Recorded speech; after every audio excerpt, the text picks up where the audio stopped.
अस्सलाम वालेकुम।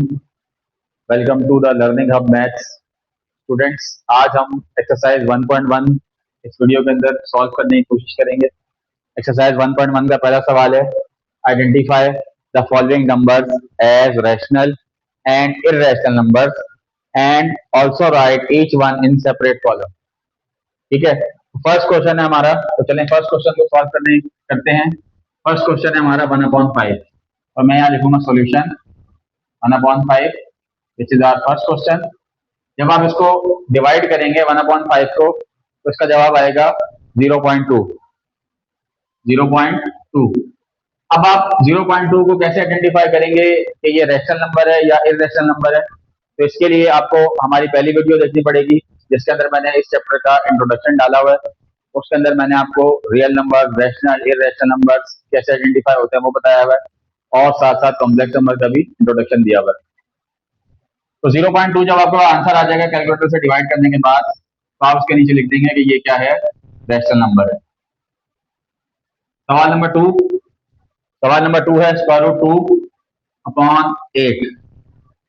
बच्चों, इस सवाल को सॉल्व करने के लिए आपको क्या करना पड़ेगा, आपको 2 का स्क्वायर रूट निकालना पड़ेगा पहले। तो जब आप इसको 2 का स्क्वायर रूट निकालेंगे तो जवाब आएगा 1.4142, 1.4142 और आगे कंटिन्यू है, नंबर बहुत सारे आ रहे हैं।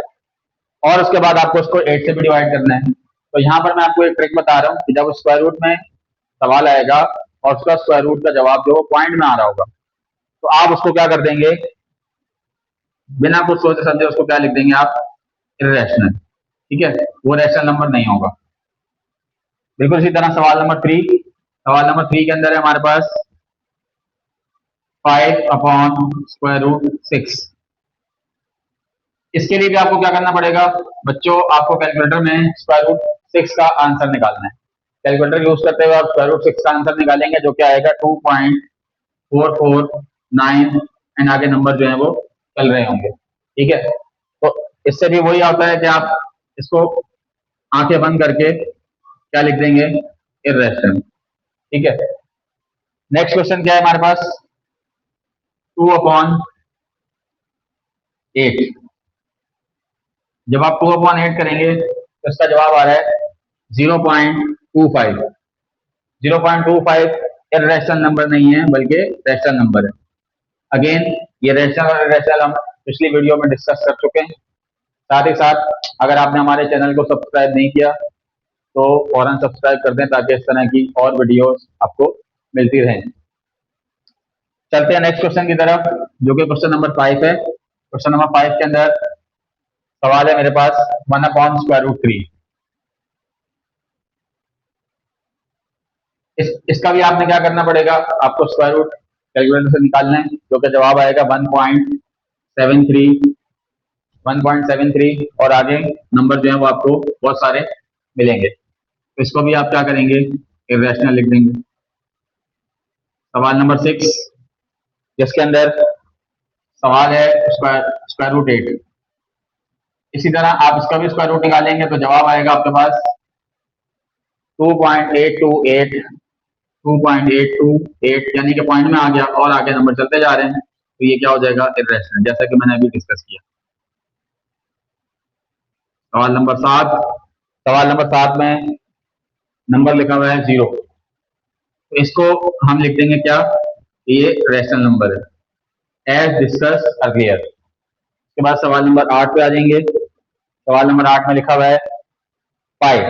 ये एक सिंबल बना हुआ है, जिसको नहीं पता उसको बता दूं कि ये पाई लिखा हुआ है और पाई की वैल्यू होती है 22/7। तो आपने कैलकुलेटर से 22/7 करना है, जिसका जवाब आएगा 3.142 और आगे बहुत सारे नंबर और भी नजर आएंगे आप। तो जब ऐसा नंबर हमारे पास जवाब में आ जाएगा तो ये क्या कहलाता है, इर्रेशनल। वो बच्चे जिन्होंने हमारी पहली वीडियो देखी है उनको ये वीडियो बिल्कुल अच्छे से समझ में आ रही होगी, क्योंकि उसके अंदर मैंने बहुत डिटेल में डिस्कस किया है रैशनल और इर्रेशनल नंबर को। सवाल नंबर 9। सवाल नंबर 9 के अंदर है स्क्वायर रूट 5। स्क्वायर रूट 5 का जब आप स्क्वायर रूट निकालेंगे तो जवाब आएगा 2.2360। 2.2360 और आगे बहुत सारे नंबर। जब भी स्क्वायर रूट निकालें और पॉइंट में जवाब आ जाए तो वो नंबर क्या कहलाएगा, इर्रेशनल कहलाएगा। सवाल नंबर 10 के अंदर है 22/3। जब 22/3 करेंगे आप, 22/3 को जब कैलकुलेटर में डिवाइड करेंगे तो जवाब आएगा 7.3 और 3333। इस तरह के 33 नंबर बहुत सारे आ रहे होंगे। तो ये भी हमने पहले डिस्कस किया है कि जब 7.3 इस तरह आ जाएगा तो आपने उसके ऊपर डॉट लगा देना है। डॉट जो है वो ये शो कर रहा है कि ये जो नंबर है ये कंटिन्यू हुआ है, खत्म नहीं हुआ। ठीक है, ऐसा नंबर जो वो क्या कहलाता है, रैशनल नंबर कहलाता है, इर्रेशनल नंबर नहीं कहलाता। सवाल नंबर 11, इसमें लिखा है 1/11। 1/11 को जब आप डिवाइड करेंगे तो इसका जवाब आएगा 0.090909, 0.0909 और ये कंटिन्यू हो जाएगा। तो इसको लिए आप इसके ऊपर ऐसे बार लगा सकते हैं, डॉट लगा सकते हैं दोनों के ऊपर, विच मीन्स कि ये क्या है, दोनों नंबर बार बार रिपीट हो रहे हैं, जिसका मतलब है कि ये नंबर भी क्या है, रैशनल है, इर्रेशनल नहीं है। लास्ट क्वेश्चन है हमारे पास 11/12। जब आप 11/12 को डिवाइड करेंगे तो इसका जवाब आएगा आपके पास 0.91, फिर आगे आपके पास 666 रिपीट हो रहा होगा। इसके बाद आप डॉट लगा देंगे, विच मीन्स ये 6 रिपीट हो रहा है। तो ये नंबर भी क्या कहलाएगा, रैशनल, इर्रेशनल नहीं कहलाएगा।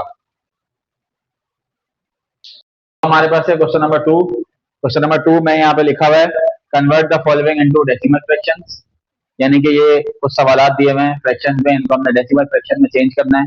Also indicate them as terminating and non terminating decimal fraction. फिर हमें ये भी बताना है कि ये जो फ्रैक्शन लिखे हुए हैं ये डेसिमल फ्रैक्शन में चेंज होने के बाद टर्मिनेटिंग होंगे या नॉन टर्मिनेटिंग होंगे। ठीक है, तो क्वेश्चन नंबर 1 सॉल्व करेंगे। क्वेश्चन नंबर 1 है हमारे पास 5/8। जब आप 5/8 को कैलकुलेटर में डिवाइड करेंगे, आप इसको मैनुअली भी डिवाइड कर सकते हैं, लेकिन क्लास 9 में कैलकुलेटर अलाउ होता है। आप 9 में कैलकुलेटर यूज करते हुए 5/8 को जब आप डिवाइड करेंगे तो जवाब आएगा 0.625। जब आपके पास जवाब ये आ जाएगा तब आपने डिसाइड करना है कि आया, ये जो जवाब आया है ये टर्मिनेटिंग है या नॉन टर्मिनेटिंग। तो ये टर्मिनेटिंग है। क्यों? क्योंकि एज डिस्कस अर्लियर के पॉइंट के बाद अगर 2 या 3 या 4 नंबर के बाद डिवाइड खत्म हो जाता है, आगे कोई और नंबर नहीं आता, तो ऐसा decimal fraction terminating decimal fraction होता है। ठीक है, क्वेश्चन नंबर 2 पे आते हैं। क्वेश्चन नंबर 2 है 4/18। जब आप 4/18 को कैलकुलेटर यूज करते हुए डिवाइड करेंगे तो उसका जवाब आएगा 0.2222 और ये कंटिन्यू है, रिपीट हो रहा है। इसके ऊपर आप डॉट लगा देंगे, विच मीन्स समझ जाएगा पढ़ने वाला कि ये 2 जो है वो रिपीट हो रहा है। इसका मतलब है कि ये कौन सा हो गया, नॉन टर्मिनेटिंग। ये टर्मिनेटिंग नहीं है क्योंकि ये एंड नहीं हो रहा, इसका कोई एंडिंग पॉइंट नहीं। सवाल नंबर 3 पे आएंगे 1/15। अब आप कैलकुलेटर में 1/15 करेंगे, 1/15 तो जवाब आएगा 0.06666, 0.0666 और आगे कंटिन्यू है। तो इसके लिए कोई आप डॉट लगा देंगे, विच मीन्स कि ये खत्म नहीं हो रहा, तो ये क्या कहलाएगा, non terminating.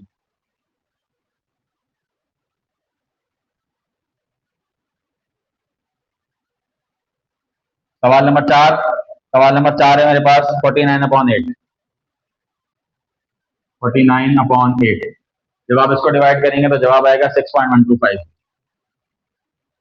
Which is terminating decimal fractions.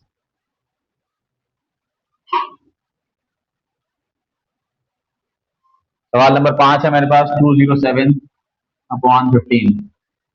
जब आप इसको कैलकुलेटर में डिवाइड करेंगे तो जवाब आएगा आपके पास 13/8, 13.8, 13.8। 13.8 is a terminating decimal fraction. Last question है मेरे पास 50/76। जब आप इसको डिवाइड करेंगे तो इसका जवाब आएगा 0.6578 और बहुत सारे नंबर।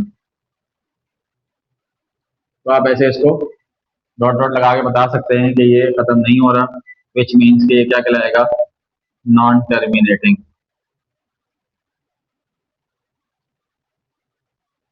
ठीक है, अब हम सॉल्व करेंगे क्वेश्चन नंबर 3। क्वेश्चन नंबर 3 हमारे पास illustrate the following rational numbers on number line. ठीक है, और नीचे आपको 6 सवाल दिए हैं। इन 6 सवालों को आपने नंबर लाइन में किस तरह शो करना है वो आपको इस सवाल के अंदर सिखाऊंगा मैं। चलते हैं सवाल नंबर 1 की तरफ। सवाल नंबर 1 है मेरे पास 8/10। बच्चों आपने इसको क्या करना है, सबसे पहले 8/10 को आपने कैलकुलेटर यूज करते हुए या मैनुअली डिवाइड कर लेना है। इसका जवाब आ जाएगा आपके पास 0.8। ठीक है, जब आपका 0.8 जवाब आ जाएगा उसके बाद आपने एक लाइन बनानी है और उस लाइन को दोनों तरफ एरो बना देना। सेंटर में इसके लिख देना 0, यहाँ पर लिख देना 1, यहाँ पर लिख देना 2। अपने हिसाब से गैप देकर, कोई इसमें मेजरमेंट की जरूरत नहीं है। इधर आप लिख देना -1 और इधर आप लिख देना -2। इससे आगे भी जा सकते हैं लेकिन हमारे को इतनी रिक्वायरमेंट नहीं है तो मैंने इसलिए इतनी बनाई है। और मैंने अपने बोर्ड के हिसाब से जितनी छोटी बनाई है आप अपनी कॉपी के हिसाब से उसको ड्रॉ कर सकते हैं। अब आप ये देखें कि 0.8 जो है वो कहाँ लाए कर रहा है इस नंबर लाइन के अंदर। अगर आप गौर करें तो देखें 0.8 का मतलब है कि ये 0 से बड़ा है और 1 से छोटा है। 0.8 0 से बड़ा और 1 से छोटा कहाँ होना चाहिए? 0 और 1 के दरमियान कहीं होना चाहिए। 0 और 1 के दरमियान कहाँ होना चाहिए? 0 के पास से काफी ज्यादा दूर और 1 के पास करीब करीब होना चाहिए, क्योंकि 0.8 जो है वो 1 के करीब करीब है। तो इसको हम यहाँ पर ऐसे लिखकर, ऐसे हाईलाइट करके यहाँ लिख सकते हैं 0.8। तो ये आपका बन गया नंबर नंबर लाइन पर। ठीक है, बिल्कुल इसी तरह सवाल नंबर 2। सवाल नंबर 2 इसी के जैसे है, बस माइनस का फर्क है। आप क्या करेंगे, इसको लिख देंगे -0.8, फिर नंबर लाइन ड्रॉ करेंगे, कितनी ही बड़ी कर लें। सेंटर में आप 0 लिख दें, यहाँ पर लिख दें -1, यहाँ पर लिख दें -2, यहाँ पर लिख दें 1, यहाँ पर लिख दें 2। अब जो हमारा -0.8 है वो लाई करेगा 0 और -1 के बीच में, क्योंकि माइनस वाला नंबर हमेशा इस तरफ होगा, पॉजिटिव नंबर हमेशा इस तरफ होगा 0 पे। तो माइनस वाला नंबर जो है वो 0.8 कहाँ लाया करेगा, एग्जैक्टली यहाँ पर लाया करेगा। तो आप यहाँ लिख देंगे -0.8।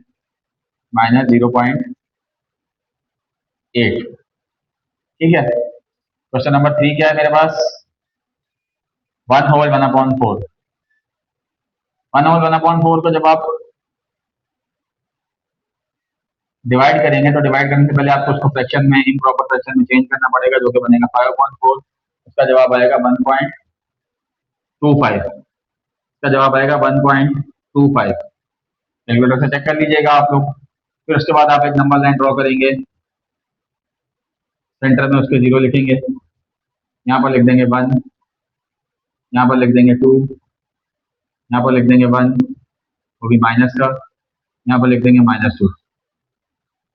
अब आप देखें 1.25 0 और 1 के दरमियान तो नहीं होगा, क्योंकि ये 1 से बड़ा है। तो 0 और 1 के दरमियान नहीं है, तो फिर कहाँ है, 1 और 2 के दरमियान होगा, क्योंकि 1 और 2 से के दरमियान में ये नंबर आ सकता है, क्योंकि 1 और 2 के दरमियान में 1.25 लाई करेगा। अब हमें देखना है कि कहाँ लाई करेगा। 1.25 1 के करीब करीब होना चाहिए, 2 के करीब करीब नहीं होना चाहिए, क्योंकि ये आधा जैसे 1.5 होता तो यहाँ लिखते, लेकिन ये इससे कम है तो ये 1.25 यहाँ पे लाई करेगा, तो यहाँ आ जाएगा 1.25। ये आपका हो गया 1/1/4 नंबर। अगला क्वेश्चन जो है वो इसी के नेगेटिव वाला है, -1/1/4। जब आप इसको डिवाइड करेंगे तो ये बनेगा 5/4 और इसका जवाब आएगा -1.25। आप जो है वो एक नंबर लाइन ड्रॉ करेंगे, सेंटर में 0 लिखेंगे, यहाँ लिखेंगे 1, यहाँ लिखेंगे 2, यहाँ लिखेंगे -1 -2। अब जो -1.25 है वो उधर लाई नहीं करेगा, क्योंकि माइनस है, तो माइनस वाली वैल्यू जहाँ होती है तो ये यहाँ कहीं लाई करेगा। तो आप लिख देंगे, ऐसे हाईलाइट कर देंगे -1.25। क्वेश्चन 5 है मेरे पास 2/3। जब आप 2/3 करेंगे डिवाइड तो आपके पास जवाब आएगा 0.666। 0.666 और आगे ये चलता रहेगा। तो 6 के ऊपर मैंने ऐसे लकीर बना दिया, डॉट बना देना। इसका मतलब है कि अब आपने एक नंबर लाइन ड्रॉ करनी है, सेंटर में वही 0 लिखना है, यहाँ पर लिखना है 1, यहाँ पर लिखना है 2, यहाँ पर लिखना है -1, यहाँ पर लिखना है -2। 0.66 आप मुझे बताएंगे कि कहाँ लाया करेगा, कहाँ लाया करेगा, 0 और 1 के बीच में लाया करेगा। 0 और 1 के बीच में कहाँ लाया करेगा, आप 0.5 के थोड़ा सा आगे आप बना सकते हैं ऐसे, यहाँ पर 0.666 लाया करेगा, ऐसे डॉट बनाना। खाली 6 लिख कर भी उसके ऊपर ऐसे लकीर बना सकते हैं। इसी तरह सवाल नंबर 6 इसी का दूसरा माइनस वाला है, -2/3। तो जब डिवाइड करेंगे तो आएगा 0.666, वो भी डॉट और ये माइनस आ। फिर आप एक नंबर लाइन बनाएंगे, नंबर लाइन के बीच में 0 लिखेंगे, यहाँ पे लिखेंगे 1, यहाँ पे लिखेंगे 2, यहाँ पे लिखेंगे -1, यहाँ पे लिखेंगे -2। अब जो ये है ये लाई करेगा एग्जैक्टली यहाँ पर -0.666, बल्कि इसको आप 0.6 लिख कर ऊपर आप ऐसे लकीर बना लेंगे। तो बच्चों ये था सवाल नंबर 3। एक्सरसाइज 1.1 के जो बाकी सवाल हैं वो ऐसे सवाल हैं जिनको हम सॉल्व नहीं करेंगे, बल्कि उनको एमसीक्यूज की तरह उनका जवाब है, जो कि आप तो मैं बाद में सॉल्व करा दूंगा अगली वीडियो के अंदर। अभी तक के लिए आपके पास एक्सरसाइज 1.1 के 3 क्वेश्चन मैंने सॉल्व करा दिए। हमारे चैनल को सब्सक्राइब करना ना भूलिएगा। Thank you so much. Allah Hafiz.